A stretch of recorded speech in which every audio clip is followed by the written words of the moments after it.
Assalamu alaikum rahmatullahi wa barakatuh. I remember brother gave me a piece of advice. When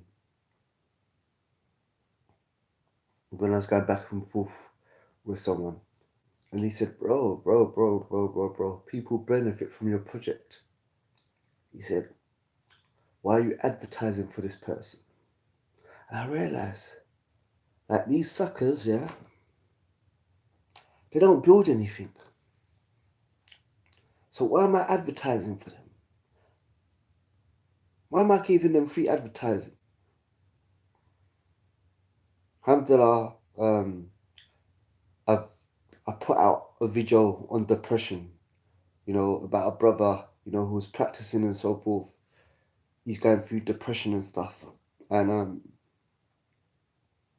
yeah, basically, I've got to chop it up, and I put the full version out, and I've got to chop it up and put all the little individual parts out. And I'm thinking, listen, these like Takfiri men and stuff, they don't build anything. 10 years from now, the same people, is the same person, and the ignorant people they follow, they have nothing to show. Anyone can knock anything down. Anyone can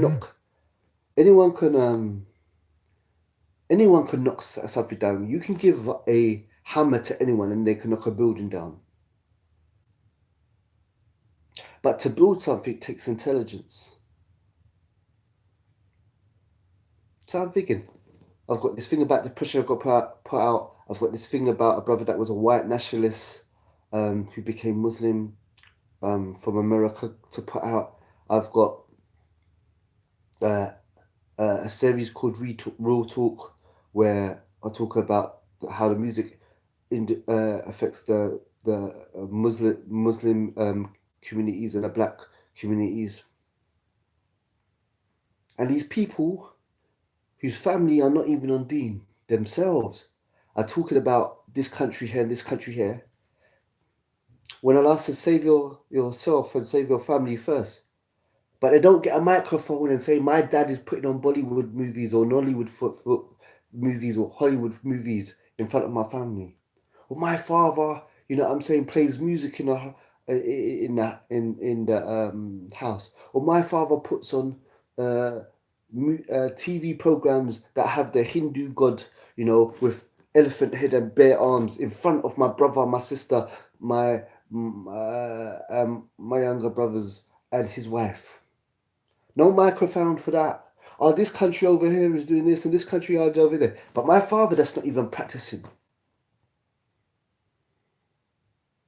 They say nothing. You're going to be like, your father in your house doesn't rule by what Allah said down. Your mother doesn't rule by what Allah says down. Your uncles and aunties don't. And Allah tells you to save your family one first. So if it's all about enjoying the good and forbidding the evil, where's your microphone for your own family? See, as a convert to Islam, a revert to Islam, I think, how's man talking about this country and this country and this country? And I'm sure if I look into your household, bare music, bare haram movies, bare sisters not wearing hijab, father not saying anything. Does your father even pray? But yeah, this country and this, that, and the other. Man was talking about Khilafah and Sharia and he was shaving his beard at the same time.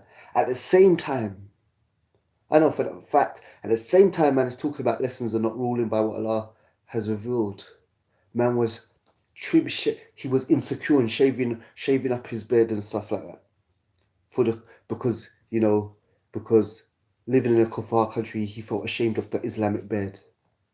Man had profile pic while talking about Sharia in some Spider-Man outfit.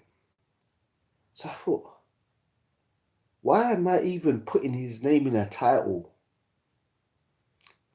Because maybe people will figure out and talk about and advertising for him for free. Well, alhamdulillah.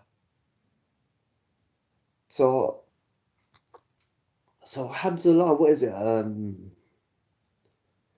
Yeah, it's Like, while I'm building projects and putting projects out there, depression, things that real Muslims are going through. A brother that was practicing, was even on a dawah scene, all of a sudden gets hit with depression and kind of falls off deen and stuff like that. Let me chop that out up and put that out. Because in 10 years, these guys will not progress. They will not have anything to offer anybody. Anjem Chowdhury, Jihad, Sharia, this, that, and the other, and so forth.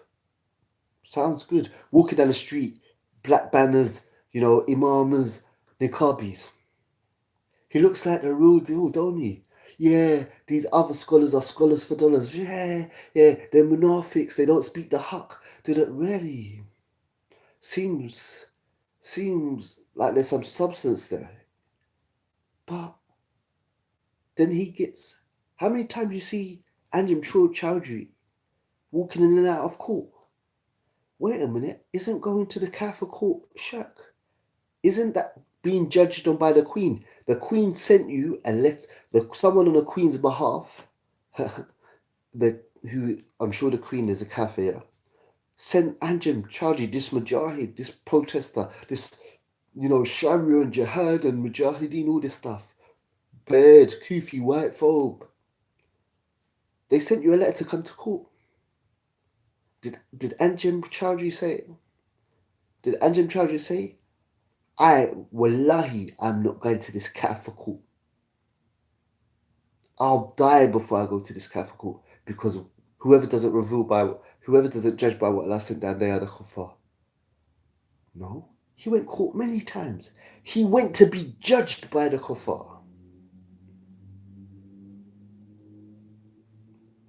Talk, jihad, khilafah, mujahideen. It's funny. How come Anjem never, when they sent him a court request, how come Anjem didn't go and he stayed at home in his Kafir house? Because the government, the Kafir supply Anjem his house. How come there weren't no shootout with Anjem, Solomon, Abdul Hakim, go whatever, media? How come there weren't a shootout? I'm not going to your Kafir court. I'm not gonna obey the Queen and go to the court. I'm gonna stay in my Kafir funded house. And I'm gonna fight to the death because I'm a Mujahid, because Sharia, because I don't judge by anything except by what Allah sends down.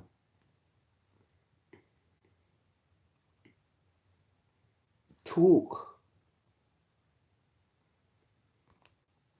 Just talk. Wa alaikum salam. Nisa Hussein.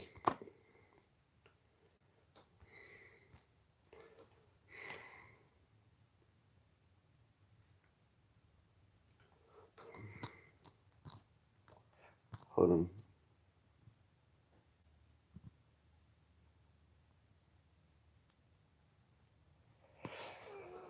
Yeah, so I thought, instead of giving the advertising for these jokers, because in 10 years they will still say the same thing.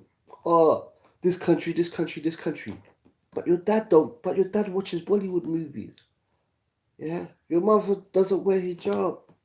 You know what I'm saying? Your sister doesn't wear hijab. She plays music. Allah says, save yourself and your family first. Where's your microphone blasting out your dad? My dad puts on Bollywood movies. My mother goes outside with makeup. But yet you can see that country all over there. You're not sincere, man. You're chatting rubbish, man.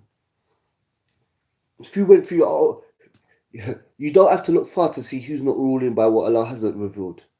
You don't have to look more than your own household.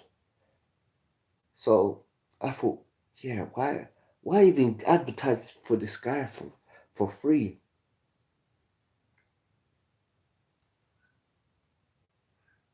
And this applies to all takfiris, not just him.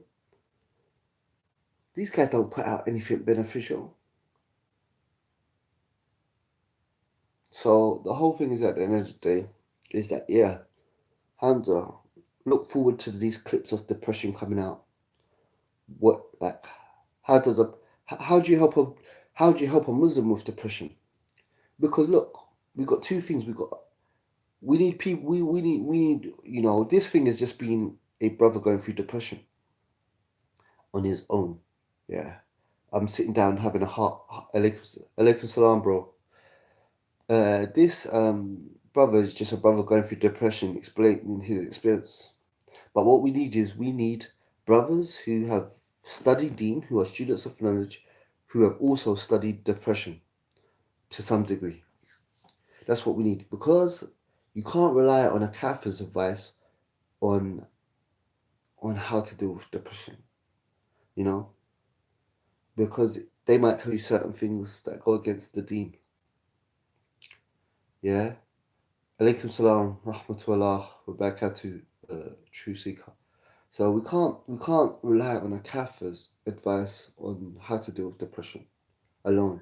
We need the field of the Quran, a scholar or student of knowledge to advise us as well. But this brother, this heart to heart I had with a brother, just explaining how he felt, what helps him, and so forth from a personal thing. So I'm gonna back to putting that out. We've got to put this back to Dean Stool, this why I became Muslim, by this American white skinhead brother who was a skinhead, then he got back into the black culture and hip hop and all that kind of stuff, and then he eventually came to Islam. I've got a lot of editing and a lot of footage to add to that, and I've got like years of stuff I need to edit and put out. So leave these people. I'm gonna leave these people going back and forth. Wa alaikum salam rahmatullah wa barakatuh, sister. I know a sister who's going through mental health. I know a sister who's going through mental health. She's overdosing herself. What do we do? Subhanallah. Yeah. What I'll do is are you Nisa Hussein, are you on Facebook or Instagram? Inbox me on Facebook or Instagram, and I can give you some links of places to go to.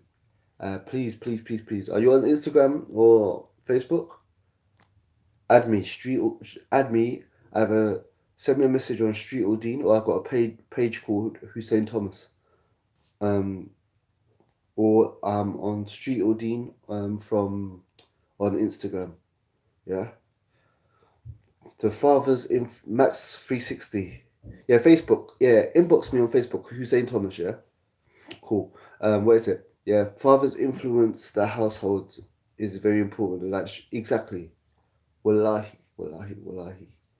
This is what I think the problem with most Muslims. Yeah, what is that they're born into cultural Muslim families. Yeah, so what is that um like their parents, like they do things ritually, so they send their kids madrasa because it's part of their culture that you send your kids madrasa. And the kids don't really know what they're memorizing, yeah. Secondly, when they come home, what they watch, yeah, contradicts what they learn in what they memorized in the surah, even though they don't know the meaning. So they will memorize um, parts of the Quran, but then they come back to this, either whether it's Bollywood, Nollywood. Nollywood is the African version of Hollywood, yeah. Well, I think the Nigerian version of Hollywood. Correct me if I'm wrong. Or Hollywood if they're European. So they come back home and then they watch, things that go against what they learn in the thing. And so most parents are cultural parents, so they don't sit down and they just do what Muslims do culturally. They have weddings, but their weddings are filled with music, free mixing, things that go against the Sunnah. They fast during Ramadan because everyone fasts in Ramadan.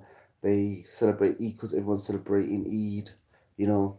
So it's like a cultural thing. No one really sits down and teaches their kids Tawheed or Aqidah, you know. Um, so what happens is that with a lot of youth, what happens when they reach teenage years, Shaytan comes to them. And then what happens? They start to experiment with life, Like, they believe Islam is the truth, like a bit, like in their heart a bit. They don't know why, but they hold on to it because it's how they're raised. But then what happens is when they get to teenage years, yeah, they start experimenting. I wonder what a rave is like. I wonder what drinking is like. I wonder what a boyfriend is like. I wonder what a spliff is like. I wonder what dating is like, and so forth. But what's the dangerous thing is if you're raised on this cultural stuff and you're not taught Tawheed in its three categories or Akid and stuff, when you go university, oh boy, when you go university, then what happens is that, you know, liberalism starts kicking in, revolution, you know, and so forth. But alhamdulillah, some people find practicing people MSAs and stuff at university, and then they start learning that you know, they start learning from scratch again, like they're newborn Muslim and so forth. But anyway, yeah, you're right. You're right about the fathers, yeah, the fathers and so forth. Yeah, so we have to break that cycle, inshallah.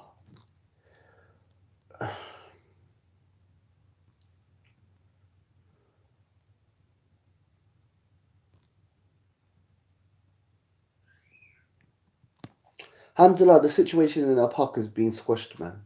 It's been squashed, and whoever messes things up now, yeah, they should be condemned on either side, whether they're Muslim or whether they're gang. They should be condemned. You know, it was a mess. The thing was a mess, but it's been questioned now. I had a talk with Fastback and stuff, and even though there's underlying things and issues and stuff, it's been squashed because there could have been a big. It could have led to a big punch up. And then there was mistakes on both sides. Both sides there was mistakes on, and there was misunderstandings and things. But people just got to respect each other on both sides and just be thingy. Yeah, but it's been squashed now, ain't it? That's the most important thing. And it didn't kick off. So whoever wants to stir the pot and cause the beef, and then that person should everyone should come and come down and condemn that person. You know, whoever they are, whether they're Muslim or whether they're gang and stuff like that. Because me, wallahi, everyone knows. They know, gang knows from me. People know from me. I'm not afraid to fight, bro. I'm not afraid to get jah or stuff like that. But that's not what we're there for, and that's not what they're for. Yeah. Speak. If people want to prove that they're tough and stuff, that Speaker's Corner is not the place you go, because of proving your on both sides. I'm talking about proving that you can fight in Speaker's Corner. Um, uh, Proving that you can fight in Speaker's Corner is not achievement, bro. It's because there's not much fighters and stuff there. But then again, people have to respect each other. I'm talking about both sides. I'm not talking about one person individual. But look, it's squashed, man. And let's just get back to giving dawah and again get back to doing uh, them trying to reach their youth and stuff. Okay, cool. Am I gonna leave this? Hold on. Shh. I know a couple brothers that went to wireless music event. I told them not to go for lights either. They told me to shut up. Look at Sergio. Look, man. Look. The whole thing is so what? Yeah. Look. Look. The brother's saying that. He's told brothers not to go to the wireless festival. And they said, look, that Saudi Arabia's invited Nicki Minaj. First thing, yeah, what Saudi Arabia does, yeah, alhamdulillah, there's much more good in Saudi Arabia than bad. Wallahi, I went to Egypt before the fitna, yeah, and any Muslim country is better than the Kafir countries. In the Muslim countries, yeah, yeah, and like in general, it's so easy to practice there. Like, wallahi, when I went to Egypt, and Egypt, when it comes to Akida wise, it's not the best country. Like, you know, like, if you know, according to the Quran and Sunnah, Allah is above the creation. Unfortunately, a lot of us families or cultural Muslims, we believe Allah is everywhere. We don't believe Allah is everywhere. We don't believe Allah is in a toilet. We don't believe Allah is in Shaytan. We don't believe that Allah is under the sole of my foot. We don't believe Allah is in the sewage. Allah is above the creation. Yeah. But look, I'm saying Egypt before all the fitna happens and stuff. Yeah, basically, it like for you to be like it was so easy to practice. Like I mean that like, and I'm sure Morocco is like this, and I'm sure like all the other Muslim countries are generally like this. Yeah, I'm sure the other Muslim countries are like this. So basically, you can't miss the prayer when you're in these Muslim countries. Yeah, alaikum salam. It's impossible to miss the prayer. Impossible because it's like the adhan is going off everywhere. You can't miss it. Yeah, you step out wherever you are. There's a masjid there. There's a masjid there. Like for you to miss the prayer in Muslim countries, yeah, you have to be like extremely lazy because it's just you can't miss it. You heard it. You can't miss it because you know when it's prayer time. Yeah, you can't. What is it? Yeah, you can't. When you're looking for masjid, there's like you step out your house and meters away there's a masjid. Less than 100 meters away there's a masjid, or two or three. Yeah, and secondly, even Egypt. I'm not talking about the tourist attractions. I'm talking about the general country. Yeah, and for you to find haram, do haram, you have to search for it. You have to look, go out your way to find it, or you have to know somebody that knows it. I'm talking apart from the tourist attractions. So the whole thing is that yeah. So the whole thing is that and that's Egypt. Yeah, and I'm sure Morocco's like this. Yeah. So look, even the so what I'm trying to say is that so the kuffar countries like London, yeah, London is the opposite. You have to constantly keep in your mind when the prayer time is. You have to plan where the masjid is or how to get to the masjid, this, that, and the other. It's the complete opposite. In the Muslim countries, they're not perfect, but at the end of the day, yeah, it's easy for you to, it's a million times easier for you to be righteous in the Muslim countries than it is in the Catholic country. In the Muslim countries, the haram is mainly hidden and you have to go out your way to do it. Yeah. And the prayer is facilitated for you. Yeah. But in the non Muslim countries, the haram is in your face and the prayer, you have to fight for it. And look, I'll be honest with you.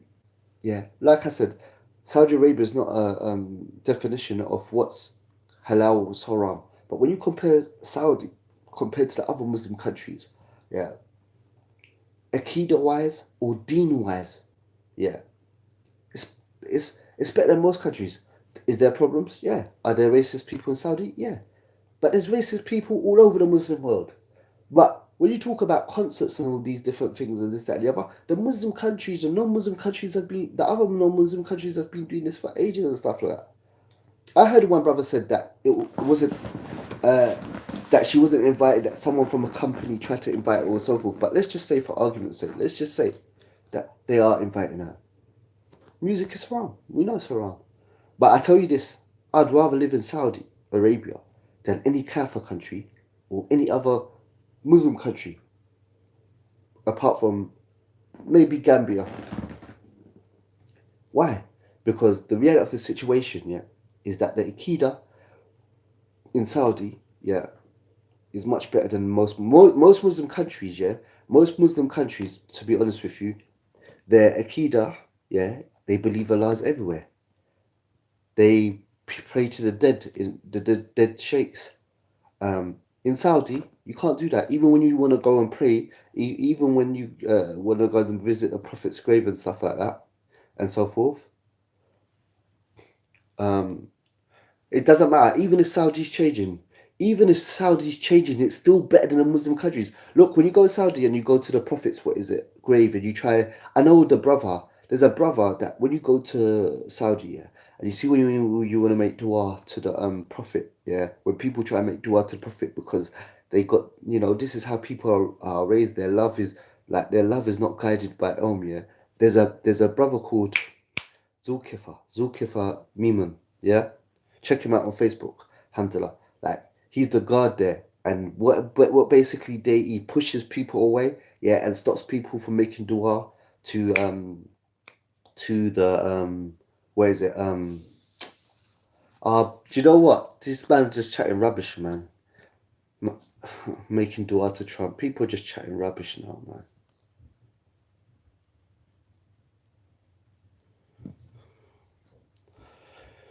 Yeah, so what I'm saying to you is that, yeah, so what I'm saying, when you look at Saudi, look, they're Akida, they believe Allah is above the throne. Yeah, they don't allow you to make dua to the prophets or the Mashaykh and this, that, and the other, and so forth. You know what I'm saying? They will teach you books like Kitab al-Tawheed, the four principles of shirk, what is it? Like Asula Talafa, the three questions you're asked, you know, like the questions you're asked when you're dying and stuff like that. So, yeah, Saudi's not perfect. Yeah, and with time, generally, places are not as good as they used to be. But wallahi, is much better than them. What? Okay, I'm being honest with you. When you compare the Akida of Saudi to Pakistan or Egypt or this that or this country or these countries and stuff like, wallahi, they believe Allah is everywhere. Wallahi, they pray to the sheikhs in the grave. Yeah, wallahi, the ulama of Saudi, the ulama that you find, apart from like obviously the Sunni and Salafi people in like Pakistan and where is it and where is it Egypt and this that and the other and so forth. Apart from that, yeah, the Sunni and Salafi scholars, the mainstream or the majority of scholars and stuff from like Pakistan, Egypt, um, and these other countries and stuff like that and so forth. Yeah, the reality is they believe Allah is everywhere. You know what I'm saying? Like they don't speak out against people making like dua to the dead and stuff like that. You know, and so forth. Not all of them, but like I'm saying, and Saudi's not like that. The Saudi, like Fawzan and Muslim and Abad and so forth, and Wasila, they got books and tons, you know, against this, you know. But anyway, yeah. So anyway, bro, yeah, Saudi may not be perfect, but it's a million times better, yeah, than the Kafir countries. And out of the Muslim countries, when it comes to Akida and what we believe, not believing in good luck charms, not believing in superstition, not believing in zodiac signs and all this kind of stuff, it's much better, you know? Yeah, has it got problems? Yes. Are there racist people in Saudi? Yes, there's big racism. There's big racism, especially with dark people. But there's racism with dark people all over the Muslim world. Yeah, all over the Muslim world. Yeah, because the what's happened is that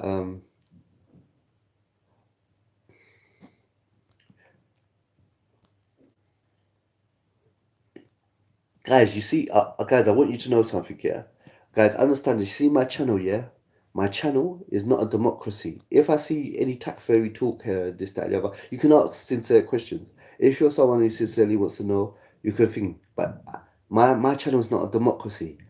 You will not be given tack fairy down in my comments. You know what I'm saying? Like I said, those people that speak about this country and that country and that country, and like one other brother saying here, yeah, like Shorty Boyd is saying, yeah, and so forth, is this. The verse you lot always talk about judging by what Allah has sent down, that wasn't sent down for a Muslim ruler. It applies to everyone. It says, man, whoever doesn't judge by what Allah sent down, yeah, they are the kafir. But that has fiqh to it, it has understanding to it. Because your father, first of all, we all don't judge by what Allah sent down. If you pray late, that's not judging by what Allah sent down. Yeah. But your family, I can guarantee the tech fairy boys on YouTube, on Instagram, on Facebook and stuff, your family are cultural Muslims, bro. Yeah. And some of you live in your father's house and he plays music every day. He plays Bollywood, Nollywood, Hollywood movies every day with crosses in it or elephant head and bare arms and whatever. So the whole thing is that this like, where's your microphone? Yeah? And where's your blasting of your father who makes your sister who go out without hijab and makeup and bloody tight jeans and stuff like that, or your mother who goes out with makeup and no hijab, please just shut up. Like,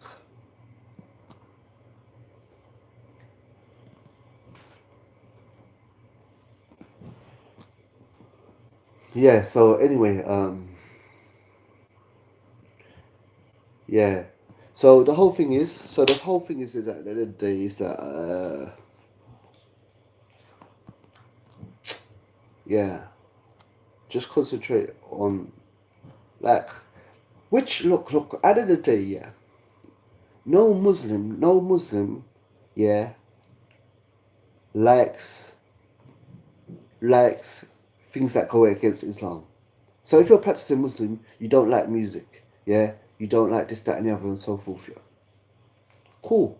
So the thing is, no Salafi or Sunni brother is gonna be happy if it's true that Nicki Minaj or whatever is coming to Saudi.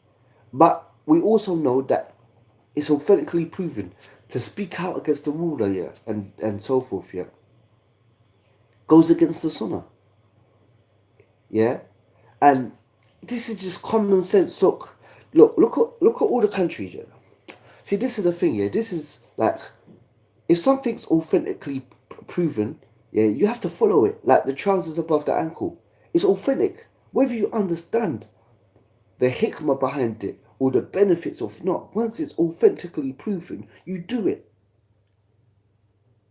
There's no scientific. We don't know yet if there's scientific evidence for why wearing the trousers above the ankles is better on is good for you health wise or scientifically wise or whatever, moral wise. We don't know, but it's authentically proven, so we do it. We hear and we obey. Yeah. So the whole thing is that if it says that it's not from the Sunnah to speak out about the ruler in public, yeah, then you obey it or you disobey the text. It's up to you. Are we scared? Are we getting money from anyone? No. It's because it's authentically proven. But the thing is this, look. See this, say your ruler, yeah? Because look at this, yeah. Look at all the countries, yeah. We have people that like call out against the ruler, yeah. Okay, a lot of the time the ruler, yeah. A lot of the rulers, yeah, are not the most knowledgeable people, yeah. So put it this way: say someone that you got people, yeah, who are saying that the ruler is a kafir because he did A, B, and C. Okay, you've got a country, yeah, where you can pray. There's lessons going on in the masajid. Um, the adhan's being called, this, that, and the other. The ruler does something that's against Islam. Okay, let me think. They open a bank with interest. It's haram. It's a major sin. It's wrong. The ruler shouldn't do this. Now, the ruler's doing it. Now, if the ruler, yeah, believes, yeah, is doing this because of greed, yeah, he opened a bank because he wants the money from the interest, and he knows in his heart it's wrong, yeah. Just like your father. Your father has a house on mortgage, yeah? Or your father has a business, yeah, and he sells alcohol in the business. It's a major sin, yeah? Or your father owns a news agent and he sells cigarettes. Okay, it's a major sin, yeah? If he's doing it for money, yeah, because his iman is low and he believes that, you know, and he's trying to make extra money. If he does it, but he believes it's haram, he's still a Muslim. If he does it, yeah, but he believes it's halal and it's been explained to him, I don't know. Smoking's hard because a lot of the ulama, a lot of the Muslims, they used to believe that smoking was makruh because it makes your breath smell and stuff, and and they didn't know that smoking causes cancer and kills you. Yeah, but the ulama, once they found out that smoking kills you, yeah, they changed the ruling on it to haram. When they just thought that it makes your breath stink and it turns your fingers yellow and it was disgusting, they didn't know that it killed you. Yeah, so before it came out that smoking actually kills you, it was like some scholars had the opinion that it was like just makruh, dislike, yeah. But once it was proven that it kills and it causes cancer and stuff like that, then the ruling became haram. But okay, let me something this. Say your father has a newsagent and he sells alcohol. Yeah, quick, that's simple. Alcohol. If he sells it and he believes it's wrong, but he makes a lot of money from it, yeah, and it's weak iman, yeah, and so forth. He's still a Muslim, but he's doing a major sin. Same thing for a ruler. If a ruler in a country, yeah, has a bank there, but in his heart he believes it's wrong, it's kufr, it's wrong, Yeah. But if he's doing it to make money and stuff out of greed, it's a major sin, it's evil, but it's still Muslim. If he believes it's halal, yeah, yeah, your father or the ruler, yeah, because whoever doesn't judge by what Allah said down there, kafir, then he's still a Muslim. But he's, sorry, then he's not a Muslim. But someone has to explain to him and give him dawah and, you know what I'm saying, so, and ask him. You can't just see, just like you see your father putting on a movie and it has the your father, your whole family sitting down, yeah. That's what I'm saying. These people, you see these people say that whoever doesn't judge by what Allah sent down, they don't even study. They don't even study D. Because like when your father puts on a Bollywood movie, yeah, and the whole family's sitting down, yeah. I know this doesn't happen much. Families don't sit down together, but let's just say, like, there's one evening, everyone's saying, father, mother, you know, your sisters and brother. He puts on a Bollywood movie, yeah. It shows the elephant head and this, that, and the other, and so forth, yeah. He doesn't turn it off. That's clear shirk. That's shirk. That's shirk. That is clear shirk. Like he turns on TV, he sees it, he leaves it on. That's shirk. And it's not just, and he's showing his family as well. His family are watching it. Like, like, but the whole thing is now, is he a kafir? You get what I'm saying?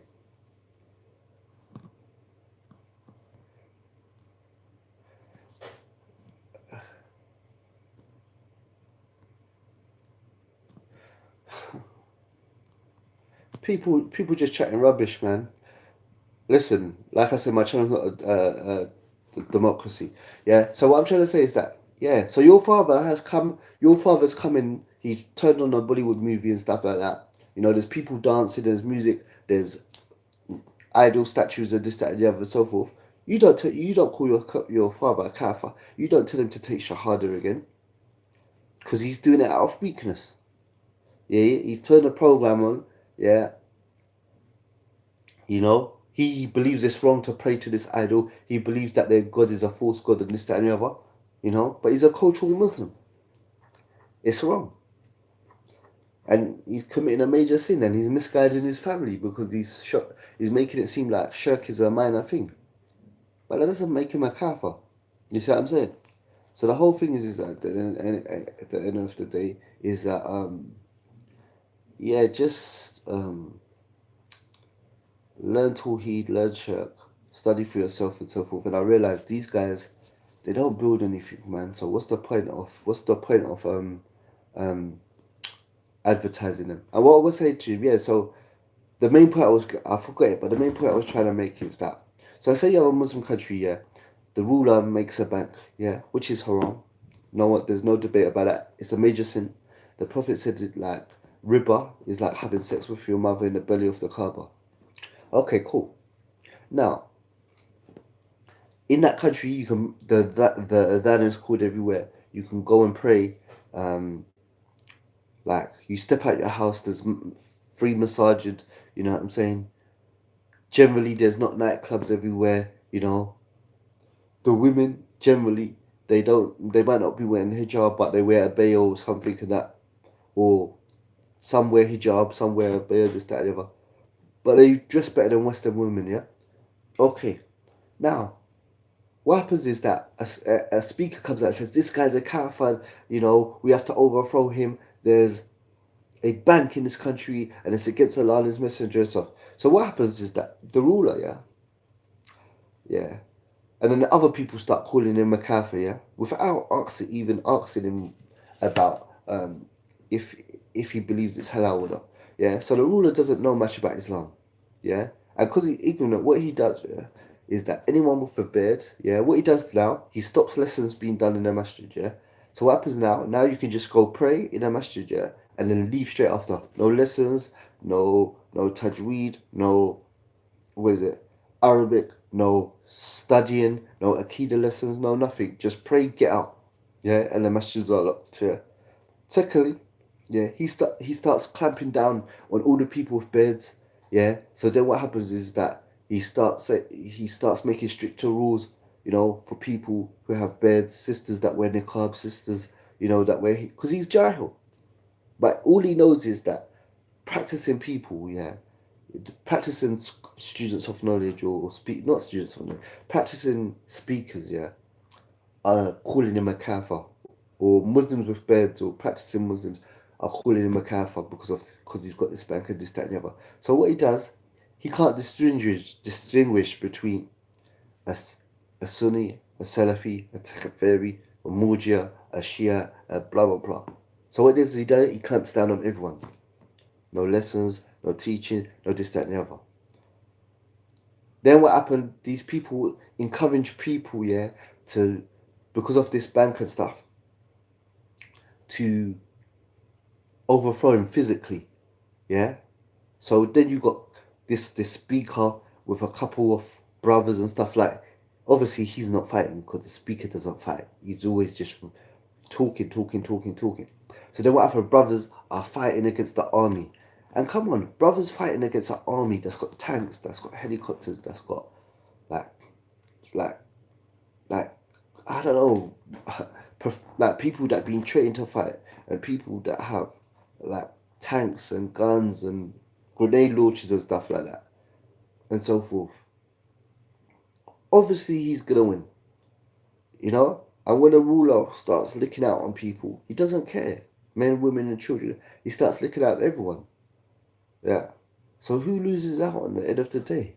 Who loses out? The Muslims weigh that. When what you could have done is that, okay, he has this bank here, it's haram, it's a major sin, it's evil. Riba is like having sex with your mother in the bed of the Kaaba, it's evil. But you could have went and prayed. Yeah, you could have went and prayed. You could have learned your deen. You know what I'm saying? You could have learned Tajweed, you could have learned Arabic, you could have studied Akida and stuff like that. You could have done that, and you got this bad in this country, but the generality of the country, the far outweighs the good. You know? So the whole thing is at the end of the day is that, look, man, is that, yes, it would be good to live in the time of the Sahabas, and the time of the Prophet, but we don't, yeah? So at the end of the day, make the best of the country, ain't it? And wallahi, I'm telling you, man, if the other Muslim countries are like Egypt before the fitna, you know what I'm saying? Like Morocco, I'm sure is like that. And,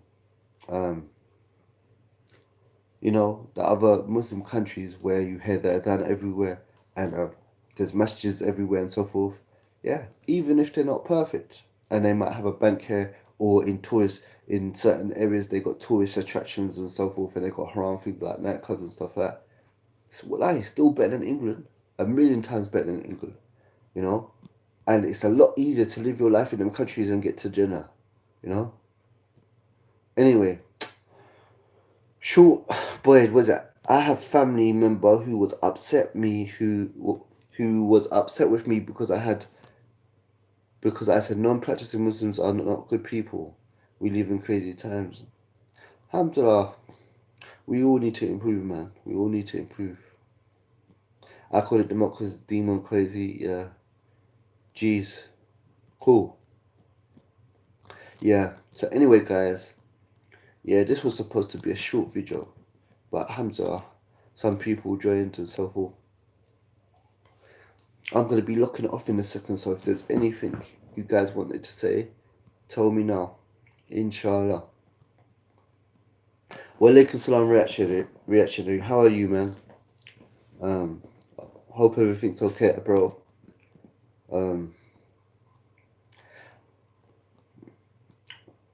I think you sent me a message a while ago, Aki, and I didn't get back to you. Forgive me, because I've been going through a bit of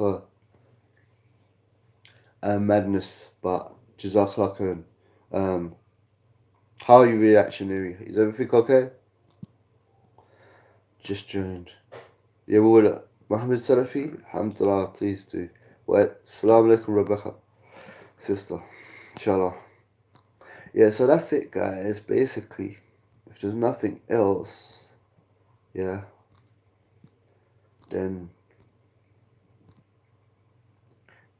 that's good. That's good, Akhi, reactionary.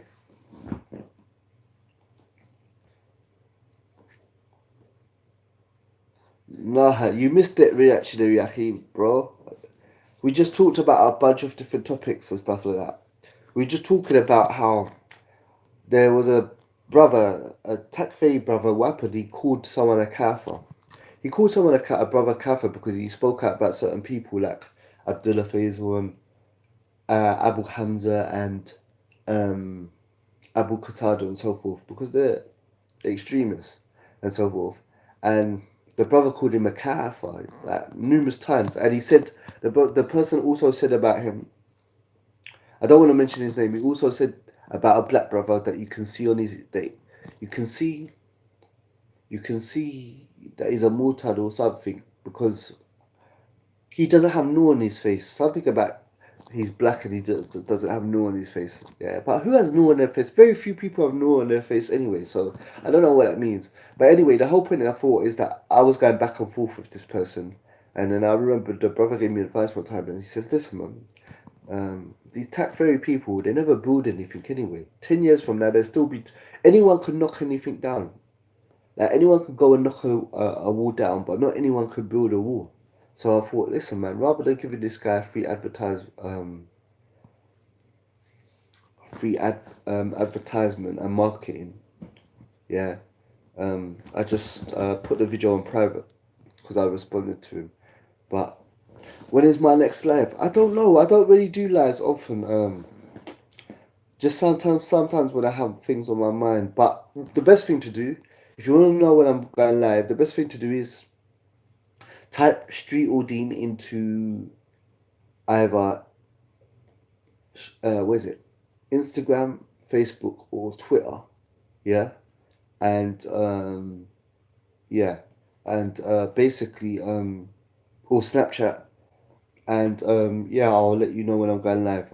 Mainly the ones I use the most, apart from YouTube, the ones I use the most is Instagram and Facebook.